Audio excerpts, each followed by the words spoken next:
Greetings, this is Eugene the Philosopher, the greatest living philosopher after the unfortunate passing of Quentin Robert de Nameland, who has been the greatest living philosopher before me.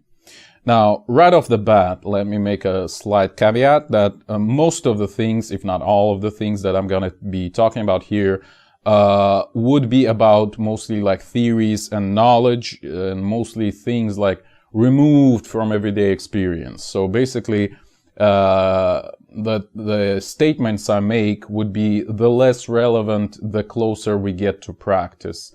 But again, with some caveats. So roughly speaking, plumbers and carpenters shouldn't be concerned with that. Or at least to such a degree as everyone else should. Alright?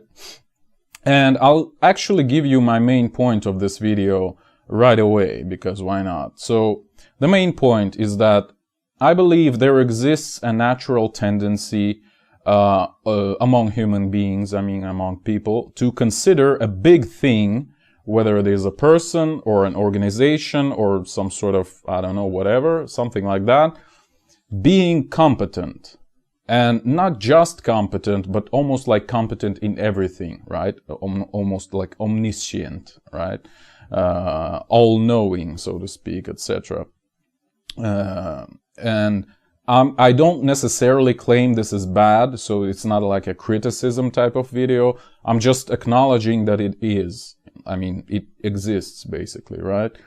So we'll actually touch on some of the bad stuff later, but there's also a lot of good stuff about this. And again, this natural tendency that I've just outlined is what I call presumption of competence, all right?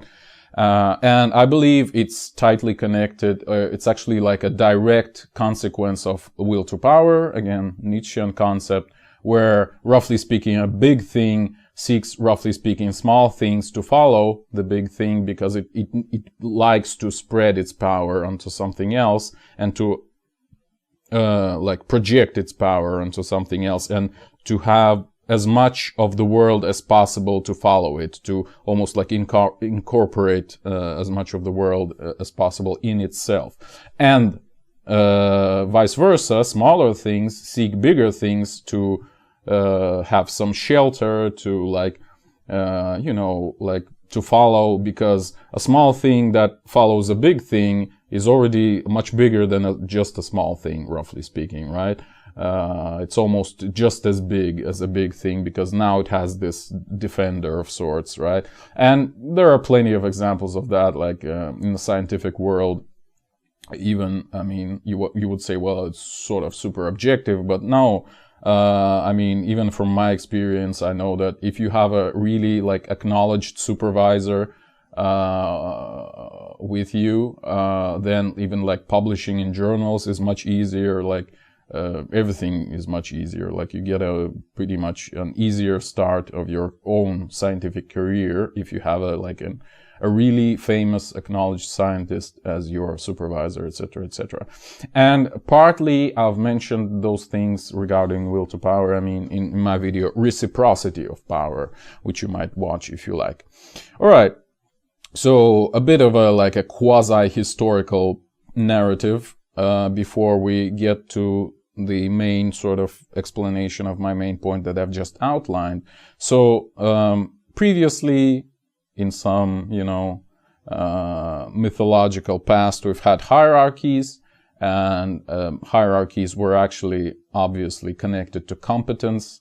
Not always, but mostly. So, you could receive some training, some skills, some experience, etc., which helped you climb these hierarchies, etc., etc., and you received more and more power as you progress. And those hierarchies were mostly uncontested, which was partly caused by, actual physical removal, hoppy memes, etc., of the competition, right?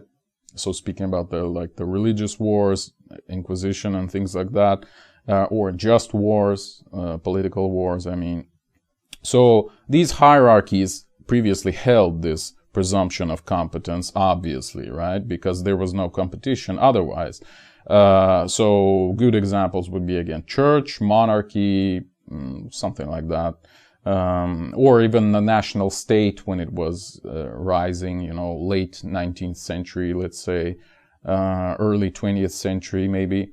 So these hierarchies were the ladder to climb, if you know what I mean, the stairway to heaven almost, in case of the church, almost literally, or supposedly literally, okay? But later on, the information spread faster and faster.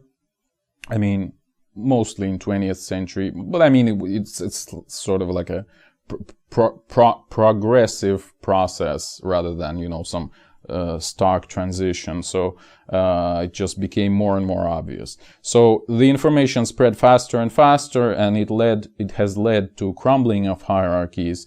And here I wish to actually give a shout out to Smash-O-Mash, Daniel. We've had a video with him. I mean, I was the guest on his channel. I mean, since he like advertises my channel so much, I feel like I need to repay him somewhat. So I'm gonna give a link in the description to this particular video where we talk about propaganda, because it's kind of related to what I'm talking about right now. Like, I give a quasi-historical description of this process there as well, but it's a bit different from what I give here, all right? So anyways, see the link in the description. So then came the internet, again as a continuation of this progressive rise of the speed of information spreading. And the internet has been a big emancipation of thought, right? So many people have gained access to almost unlimited audience in terms of numbers, at least. Well, at least in terms of people who are on the internet in the first place, right? So as I kind of half jokingly, but actually very seriously say, the internet has brought postmodernism into each home, into every home. And it's actually it's actually very true. I mean, postmodernism in like 1960s was kind of a joke almost.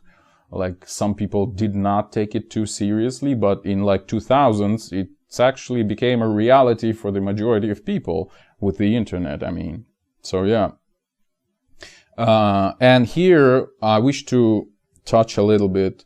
I apologize that this video is probably a bit more chaotic than the other ones, but I just couldn't like find a spine for it, if you know what I mean. So it's gonna be just like various like strokes of paint here and there, from which, well, that's one of the reasons why I gave you the main idea at the very start. So hopefully you would be able to connect the dots to this main idea, the presumption of competence of some large power structure. Okay, so here comes the concept with the advent of internet, I mean, and the progressive increase of people's involvement in internet, comes the concept of fake news, right? And what is fake news ultimately? It's the way that propaganda is trying to cling to life. And again, see my video with Smash-O-Mash about propaganda. So for like the definition of the term, so to speak. So yeah, basically, let me try to explain if it's not clear yet. Should be pretty clear, but what I'm saying is that the old hierarchy tries to cling to life, like to dismiss every competition there is right now with the internet, and there's a lot of competition to the official propaganda, so to speak, the large media, etc., the government media especially. So this government media tries to invoke its previous authority and say, okay, I'm the news, you are fake news, right? All the alternative opinions are fake news, and I am the true news, right?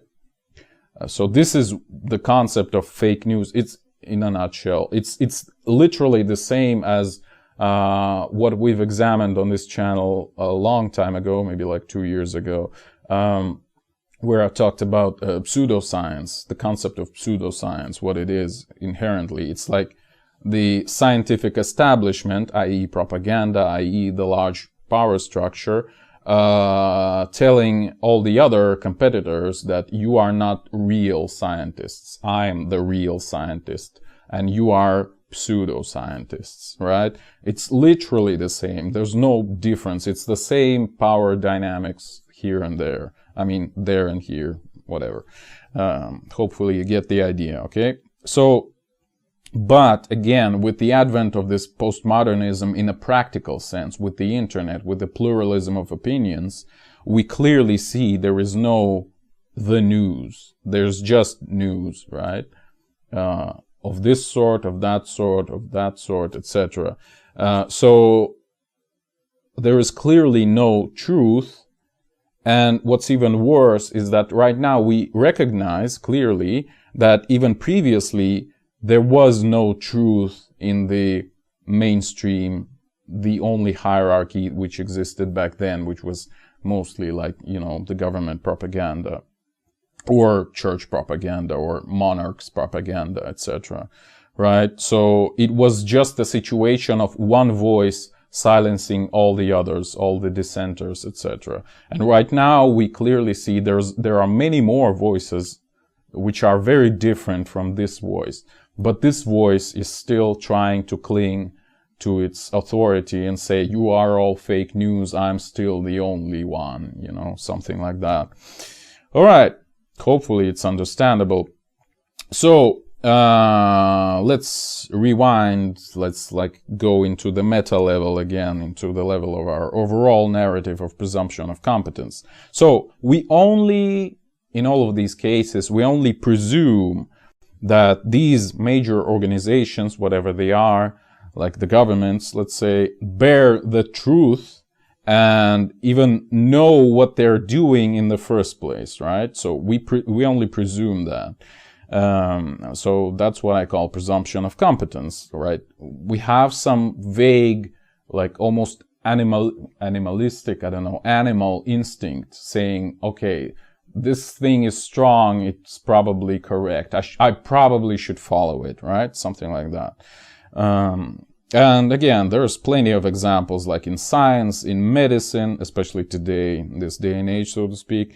And by the way, watch my video, Stories of Medicine, where I've tried to sort of deconstruct the narrative of medicine as it is, like in general, not just like modern Western medicine, but what medicine is inherently. So maybe it would be interesting to you. Then we have the same examples in politics, in history, and in many other areas. So again, as I've mentioned in my previous caveat at the very beginning, maybe plumbing and carpentry are not involved, but who knows? Like maybe masonry is involved, if you know what I mean. All right. And there's another aspect to all of it. I've already mentioned like the basic pattern of will to power, which manifests itself through this process, right? Or phenomenon, rather. Another aspect is remnant religiousness, which I also happen to have a video about, literally called remnant religiousness, but I don't think I talk about this particular thing there. Therefore, I'm making this video right now. But okay, so this aspect of remnant religiousness, which is applicable to this particular situation, is that we seek authority naturally again. We seek some, roughly speaking, father figure to follow, for them to care for us, right? To provide for us, etc., to make us secure and blah, blah, blah, provide us some understandable and navigatable picture of the world, etc., like to tap us on the shoulder and say everything is going to be okay, right? Something like that, etc. However, I should note here with an asterisk, like a very thick asterisk, if you know what I mean, almost like Red Hot Chili Peppers asterisk, that there is another side of coin. And like I've just told you that we actually naturally seek this father figure, right? Like pretty much everyone does. Well, hence all these hypotheses, how religion arose, right? People needed something to cling to, etc. But there is a quite a lot of people, and again, the internet gave them a much louder voice than they previously had, who actually deny any authority at all, right? And the bigger the authority is, the harsher they deny it, so to speak, right? These sort of nonconformists who are absolutely pissed off by anything famous, big, powerful, etc., etc. And like with my experience, like dealing with a lot of alternative scientists, well, you could have said pseudoscientists if you were a propagandist, but I prefer alternative scientists, even though even that is sort of too judgmental, I feel, but whatever. At least it's understandable, so at least I can convey what I mean through this concoction of words, so to speak. So these nonconformists really hate anything with authority. So they see authority and they presume right away that it's wrong. So it's, in a way, it's actually a presumption of incompetence, you know? So there are some people like that, and even I know personally, like at least maybe like a dozen of them, all right? Well, maybe a little bit less than that, but I can name you maybe like 3 to 5 people who I know pretty well who are like that. In a way, I am like that as well on some emotional level, but I try to transcend it and like to analyze it and to understand that, okay, well, it's basically an emotional reaction, right? I shouldn't like succumb to it fully, right? And I don't, ultimately. All right, so yeah, so in this small subsection, what we talked about is that we presume that the major power structures know what they're doing and therefore have competence, right? Over or in regards to something at the very least, or maybe even everything, right? And I gave you examples. And I assumed it might be connected to this remnant religiousness and like our lack of religious guidance, in a thick air quotes. But at the same time, there are other people who are equally pissed off by the authority, and so they're just like they act on presumption of incompetence. So both tendencies are just mechanical, almost instinctive, emotional, right? Okay, and so I kind of praised. We're moving to the next subsection already. I kind of praised the internet previously. I've said that it has led to a huge emancipation of thought, and people have acquired a much larger, much better possibilities to speak out, and it's good, right? However, and here comes the bad stuff, like buckle up, boys. The same mechanisms of presumption of competence are still in play, unfortunately, I should say, in the internet as well. And in particular, it can be seen really well in the blogosphere, all right? And by blogosphere, I mean like Twitter, Facebook, YouTube, what else is there? Well, places like that, let's say. Even Telegram is also plagued by this thing, as I've learned myself recently, being subscribed to some of the chats. Alternative science, history, politics chats. So, right. And by the way, this video is kind of a follow-up to my previous video called I Know Better, where I discuss this dissent type of thinking in a bit more detail. All right. So, again, if you're interested, you can watch it. So, yeah. So, why am I saying that the big bloggers are also plagued by this tendency? Well, it's because big bloggers are almost like presumed to be competent just because they're big, pretty much, you know? And again, not just competent in what their initial thing was, you know? Everyone gets popular because of something, you know? Oh, this guy streams League of Legends, this guy talks about politics, this guy talks about, I don't know, whatever. You know, urbanism. This guy talks about painting, etc., etc. And then, like 100 videos later or blog posts later, they start talking about politics or science or history or whatever. And by the way, it's completely unrelated. Well, it's related, but completely out of the blue. Like Fomenko, Nikolai Fomenko. Oh, not Nikolai. Nikolai Fomenko is a different guy, but the Fomenko that you know about, you know, the new chronology guy, even though it wasn't him who invented the new chronology, it was the terrorist, Freemason, British spy Morozov who invented it, but whatever. So Fomenko, who got the Morozov's ideas initially, Fomenko was he was working on topology and differential geometry. He's a mathematician initially, right? And he actually was quite, you know, successful in mathematics, in topology in particular. And many of the people were pissed off when he moved into this chronology thing, right? Okay, whatever. Like, I think I mentioned it already. Well, in some of the vague, half-unknown podcasts I did, certainly, but Morozov, who actually created the new chronology, like, I think he was the first who did this, like, even before Velikovsky, before all of them. So he actually was a terrorist, again, a British spy, a Freemason, pretty much everyone knows that.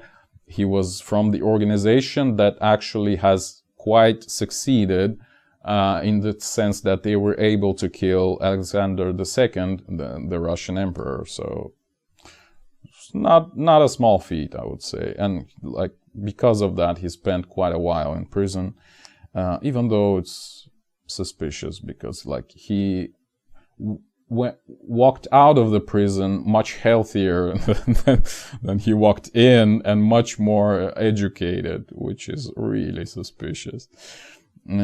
Okay. He even worked under the Soviets afterwards. Whatever. So let me try to come back to my train of thought. There was a train accident just now.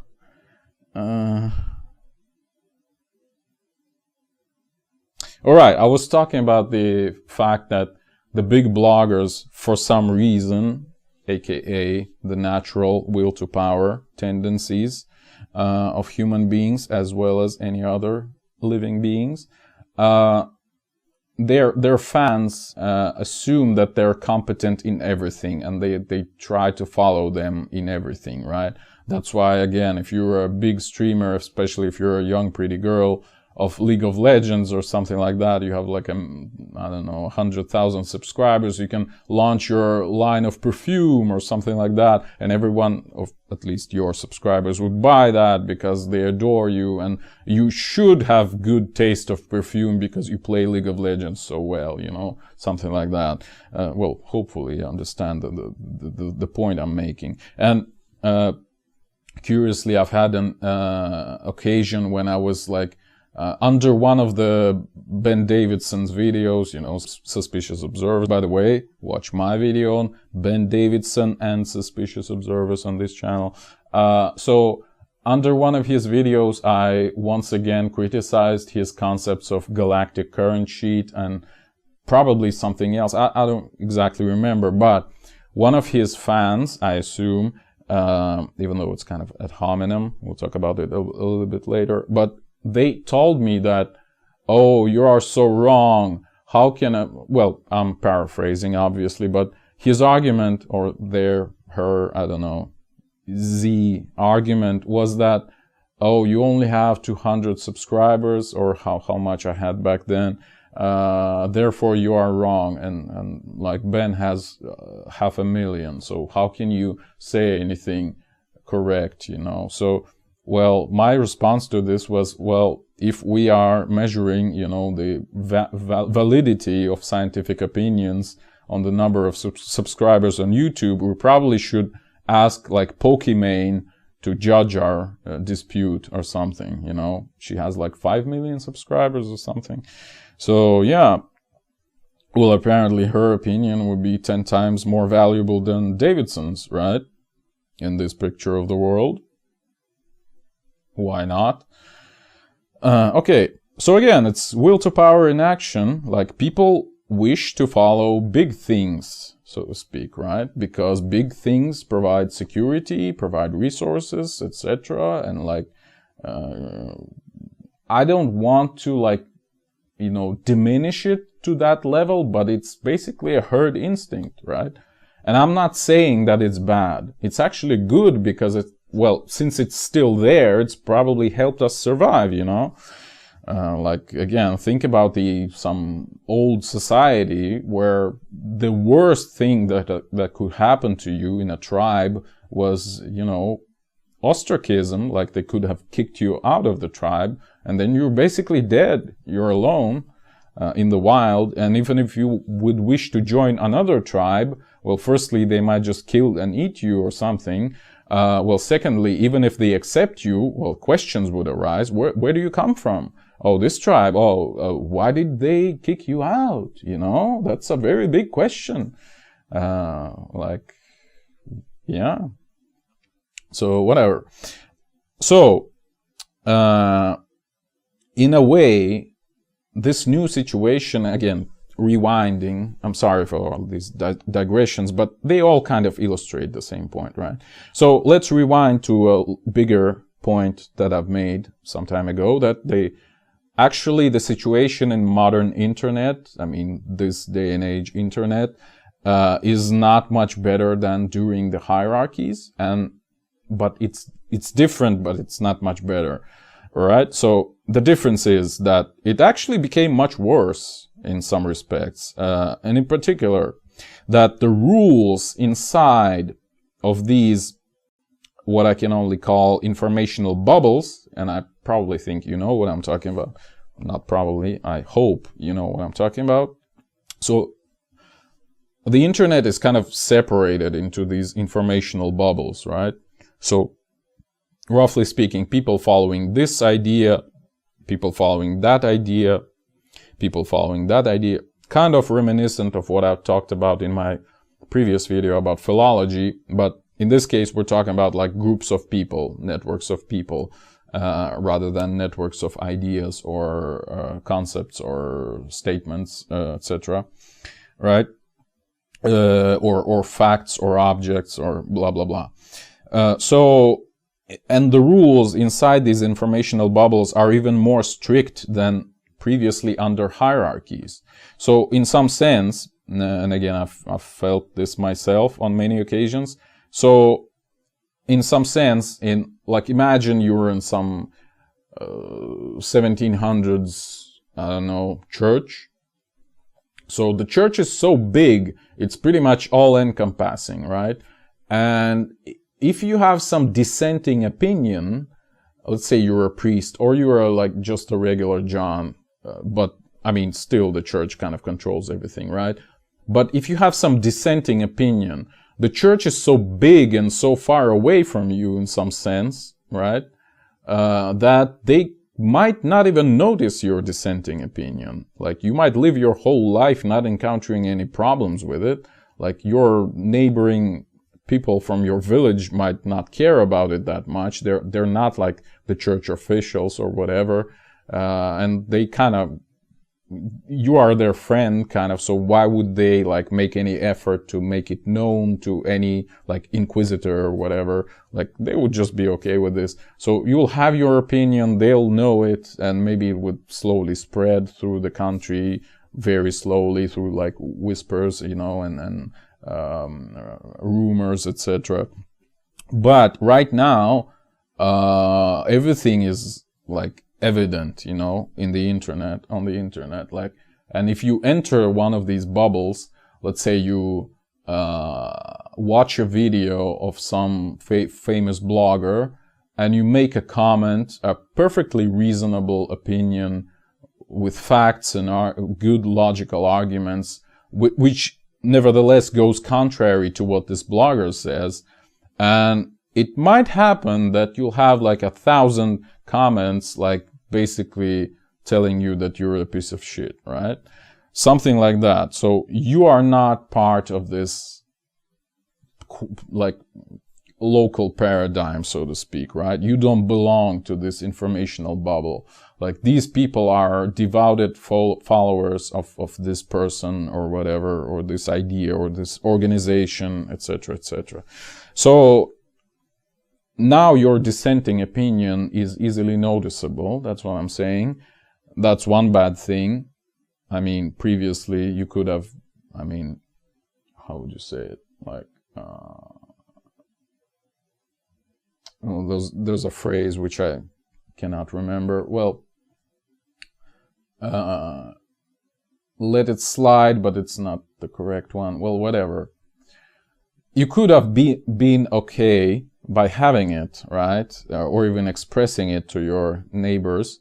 But right now it's visible to everyone, so the brain police, so to speak, would seek you out immediately. The brain police of this particular local bubble of power, local network of power of this blogger or whatever. And even the level of devotion is actually much higher than previously, right? So these like fanboys and fangirls and them are much more devoted, much more zealous even, sometimes at least. So yeah, so roughly speaking, instead of like a wider dialogue, what we get in the internet is the polarization of opinion, like much higher polarization than previously, and segmentation or like segregation, you might say, of society. And I kind of hate this word, but like tribalism, you know, on some scale at least. So there's like a sect of followers of this guy, there's a sect of followers of that guy, there's a sect of followers of global warming, there's a sect of followers of anti-global warming, there's a sect of, well, you know what I mean, this kind of stuff. So I would claim we kind of need new tools to promote more cohesion. Like, we somehow need to, on the next stage of development of society, even though it's, I mean, kind of naive to assume there are stages of development of society, but hopefully sometime we'll be able to transgress these boundaries, which seem to be actually becoming clearer and clearer and stricter, and the rules inside them are becoming even more strict, like to keep them as far away from each other as possible, which is unfortunate. And the only possible instrument for such like increase of cohesion that I could think about, well, of course you can like try to invent some wicked contraption like a social media for a dialogue across the society, but it's just like a socialistic solution, really. But the only solution I could think of is actually the free market. Like, you just promote the free market, you stop funding, I mean, in a centralized manner, i.e. through violently acquired money, I mean, through taxes, the media, you stop funding science, you stop funding political campaigns, etc. I mean, in a centralized manner again. And then the free market would decide who has the point. So yeah, like imagine there would be no grants, like government grants on like research into dark matter, dark energy, or black holes. Do you think, and there would be like free competition, like just free competition of theories. Do you think the theories about black holes, dark matter, and dark energy would remain for too long? I don't think so. All right, like the Nobel Prize only gives you so much money, right? It's like $1 million or something, right? It's not much. I mean, you can crowdfund like 10 million for an alternative theory, like in a week probably today, if it's a good theory, right?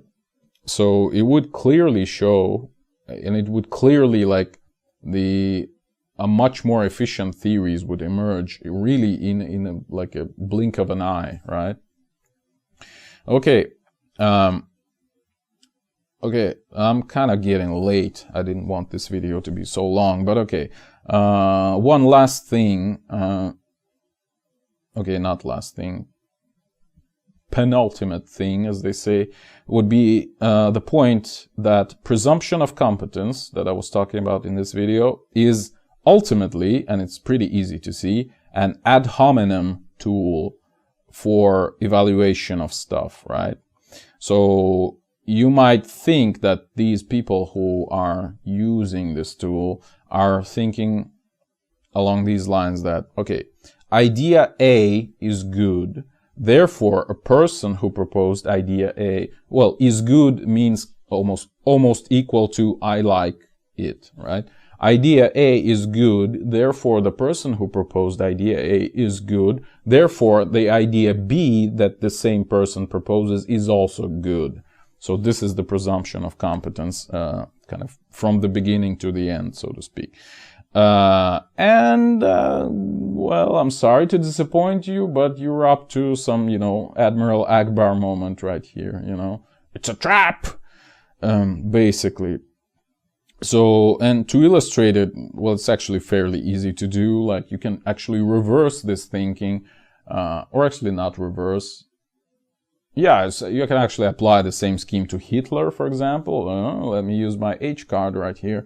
So you can say, okay, Hitler loved dogs, he was nice to children, he didn't smoke, he was a vegan, or something like that.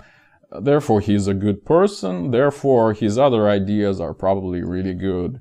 And, well, yeah, this is a good illustration of what I'm talking about. Admiral Akbar reporting, so to speak. And I believe it's, actually, like, when I was thinking about this video, I call this, in my mind's eye, so to speak, a vegan Hitler fallacy. So if you're up to mimetically reproduce this train of thought, then you can use this contraption. So, okay, I believe it's a sign of certain intellectual maturity when you actually stop blindly following people, just as I've mentioned before, right? But start to consider the ideas that these people propose themselves. I mean, the ideas themselves, isolated on their own, right? To discriminate, in the sense, distinguish, okay, this guy has this idea and also this idea. This idea is actually kind of sound, right? It's actually has a good support from other networks, whatever. And this other idea is actually kind of dumb, and yeah, I'm not gonna accept it, right? So you're not blindly following the guy and therefore accept everything else as the package. Well, this gesture kind of looked a little bit creepy with respect to this phrase. Cringy, I should say. Rather, but okay, hopefully you can see what I'm saying, right? And a good exercise I would propose you would be such. So imagine you've encountered an idea from your favorite blogger that you really like. Not necessarily a blogger, like any sort of thinker, any sort of creative person. Maybe a scientist or pseudoscientist or philosopher, sociologist, journalist, you get the idea, or a blogger. So a good exercise would be to imagine, you follow this idea, you think, okay, it's probably good. I should think about it, and I'm actually almost intuitively accepting it because it comes from this source, right? Maybe you don't even think that it comes from this source, but you can in most of the cases trace it, okay? So you should, in order to fulfill this exercise, you should imagine someone else proposing this very same idea, right? And the best case scenario would be if you imagine someone who you really dislike proposing this very same idea, or someone who you know personally, perhaps, or virtually at least, who has no formal qualification in this area, or even who you definitely know has a pretty low IQ, that even if they propose this idea, they probably have no idea what they're talking about, okay?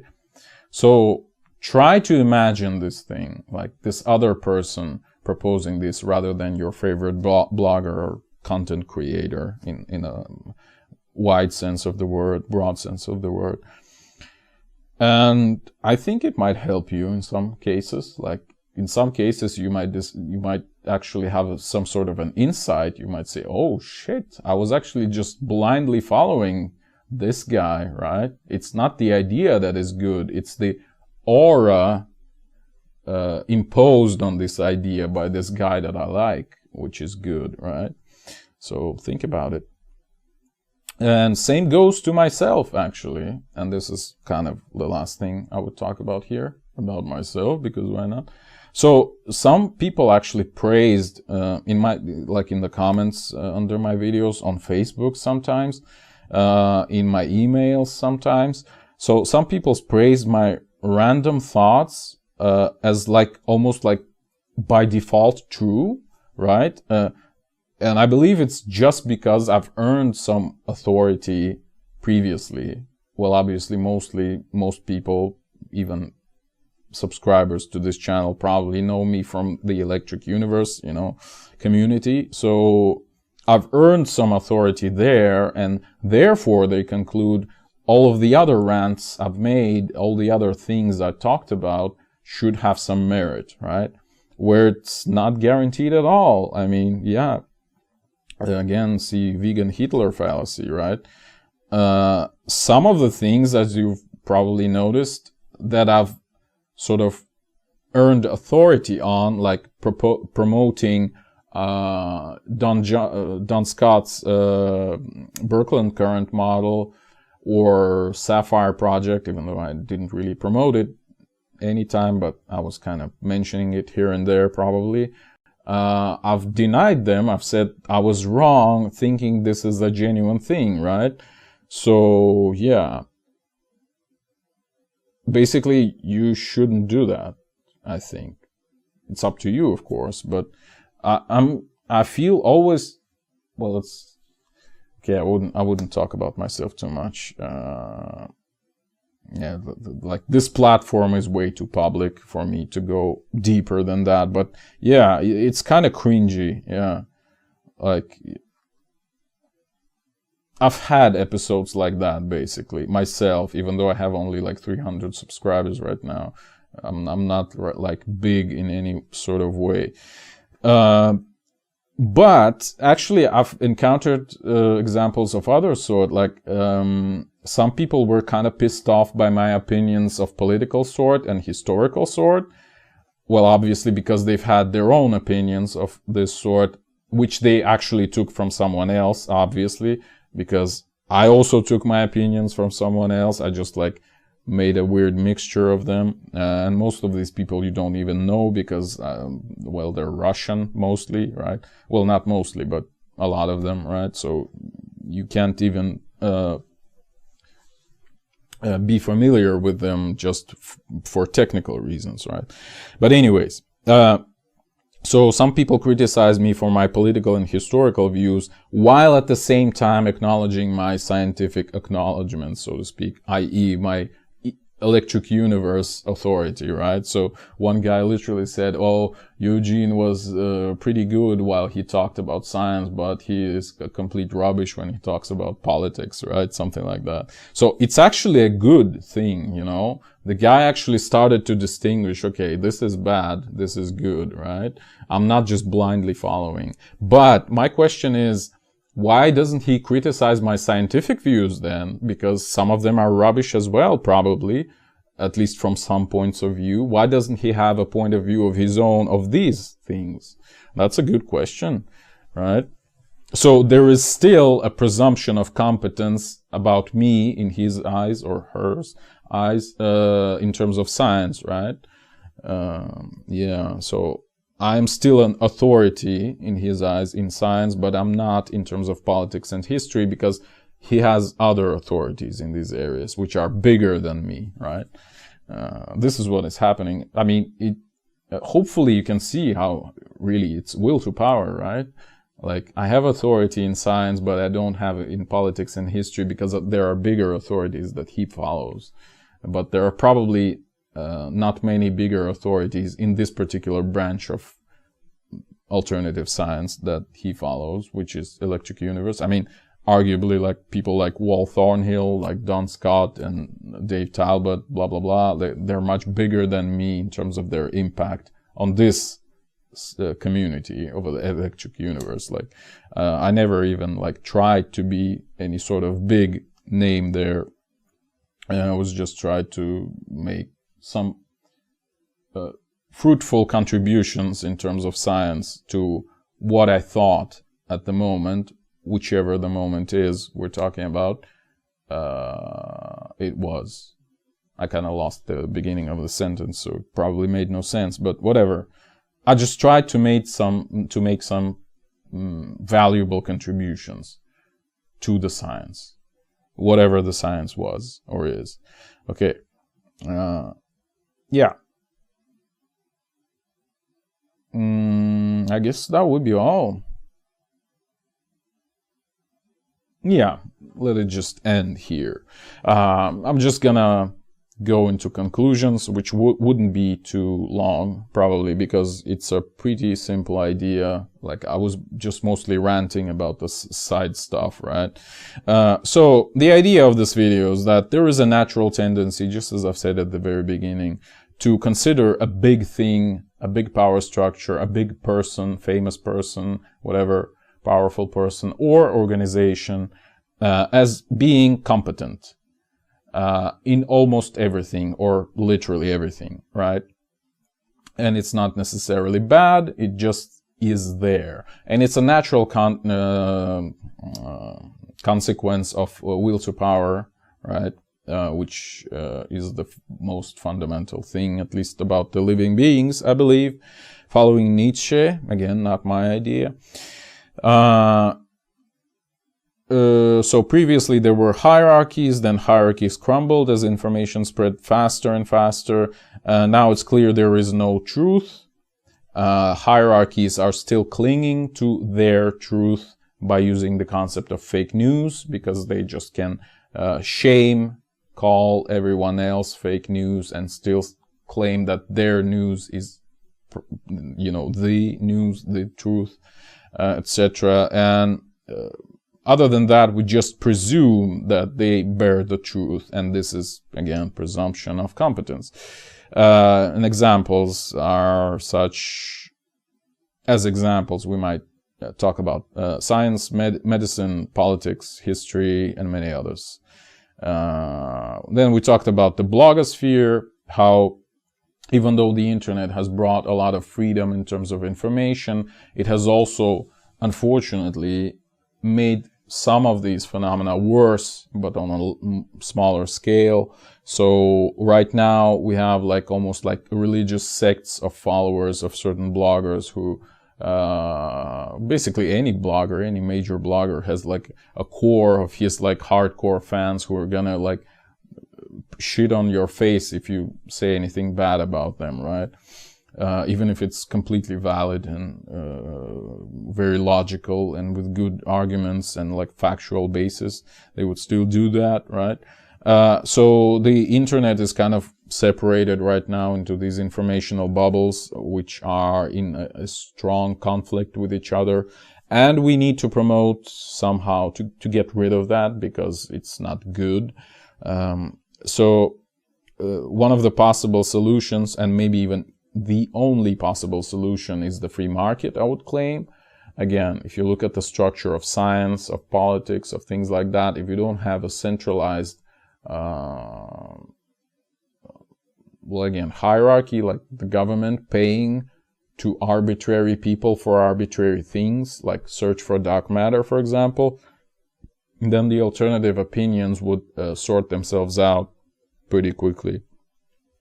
And much better, much fancier, much more efficient theories would surface and become acclaimed. And if the free market remains, then when these theories would become bad, the next theory would come to surface to replace them. It's pretty easy. Okay. Then I've spent quite a lot of time to deliberate, I don't know, to talk about how presumption of competence is one of the ad hominem tools of evaluating the truthfulness of a theory or something. So usually ad hominem is used, you know, in the negative sense. Like you say, okay, you lose the argument because you have anime on your avatar, right? Something like that. That's a pure ad hominem thing. Whereas here it's kind of the reverse. It's like a positive ad hominem. Okay, this guy is good because, I don't know, he has a good suit and he talks something good about the cars that I like. Therefore, and he also has 1 million subscribers. Therefore, I would listen to what he has to say about the continental drift or something like that. So this is the positive ad hominem, all right? But it's still ad hominem. It's not when you're not concerned with a theory or idea, but you're concerned with who is actually voicing, gives this idea a voice, right?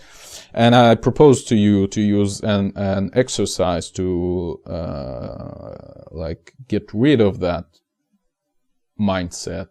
Namely, imagine this idea, the very same idea you hear from this guy you really like, being voiced by someone who you really don't like, or who is really stupid and you know it, or who has no knowledge whatsoever about this area of thing we're talking about.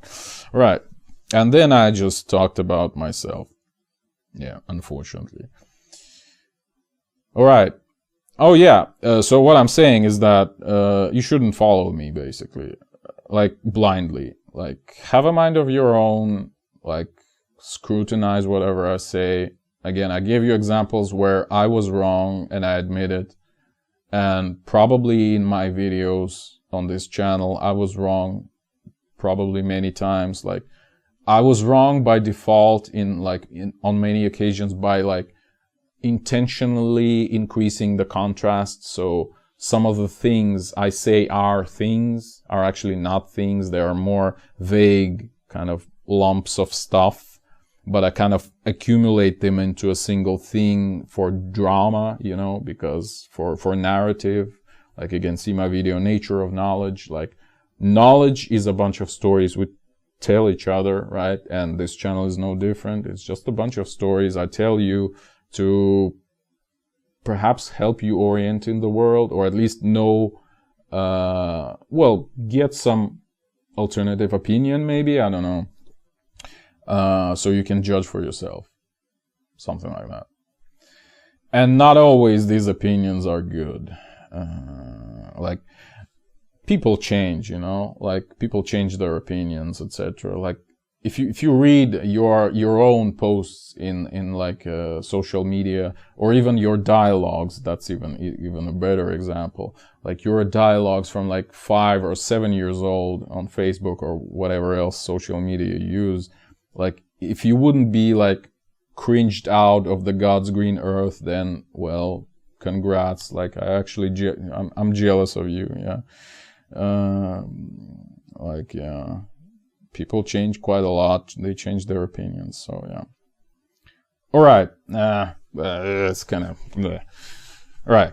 Thank you for watching. The eons are closing.